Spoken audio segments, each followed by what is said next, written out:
Hello guys, ഞാൻ ഇന്ന് ഇവിടെ ഉണ്ടാക്കാൻ പോകുന്നത് സേമിയം കൊണ്ടുള്ള ഒരു ഈവനിങ് സ്നാക്കാണ്. കുട്ടികൾക്കും മുതിർന്നവർക്കും എല്ലാവർക്കും തീർച്ചയായിട്ടും ഇത് ഇഷ്ടപ്പെടും. അതിലേക്ക് വേണ്ടിയിട്ടുള്ള എന്തൊക്കെയാണെന്ന് നോക്കിയാലോ. 4 നേന്ത്രപ്പഴം, ഏലക്കായ്, ഞാനിവിടെ എടുത്തിരിക്കുന്നത് ശർക്കരയാണ്. നിങ്ങൾക്ക് പഞ്ചസാരയാണ് ഇഷ്ടമുള്ളതെങ്കിൽ ശർക്കരയ്ക്ക് പകരം അത് ചേർത്ത് കൊടുക്കാം. അരമുറി തേങ്ങ ചെരുവിയതും 2 പാക്കറ്റ് സേമിയവുമാണ് ഞാനിവിടെ എടുത്തിരിക്കുന്നത്. 3 പാക്കറ്റ് പാലും 1 കപ്പ് വെള്ളവും ചേർത്ത് തിളയ്ക്കുന്നത് വരെ വയ്ക്കുക. അടിയിൽ പിടിക്കാതെ ശ്രദ്ധിക്കണം.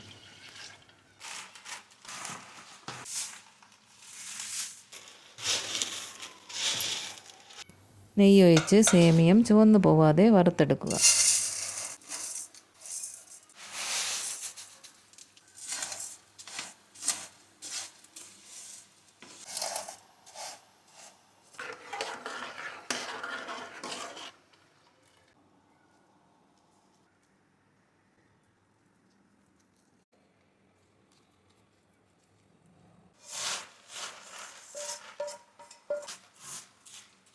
പാലിവിടെ നന്നായി തിളച്ച് വരുന്നുണ്ട്.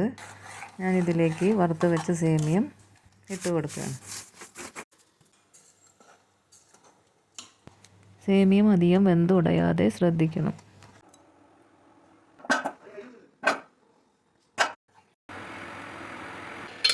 വെന്ത സേമിയത്തിലേക്ക് ഒരുക്കി വെച്ച ശർക്കരയും പഴവും ഏലക്ക പൊടിച്ചതും തേങ്ങയും ചേർത്ത് നന്നായിട്ട് ഇളക്കുക.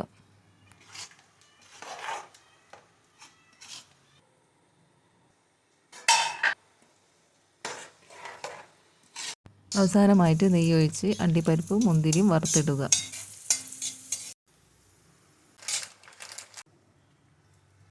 അങ്ങനെ നമ്മുടെ വളരെ രുചികരമായിട്ടുള്ള സേമിയം കൊണ്ടുള്ള റെസിപ്പി തയ്യാറായി കഴിഞ്ഞു. എല്ലാവരും അത് ട്രൈ ചെയ്ത് നോക്കുക. ഇഷ്ടപ്പെട്ട ലൈക്ക് ചെയ്യുക, ഷെയർ ചെയ്യുക, കമൻറ്റ് ചെയ്യുക, സബ്സ്ക്രൈബ് ചെയ്യുക. ഇനി ഞാൻ പുതിയ വീഡിയോ ആയിട്ട് വരുന്നതാണ്.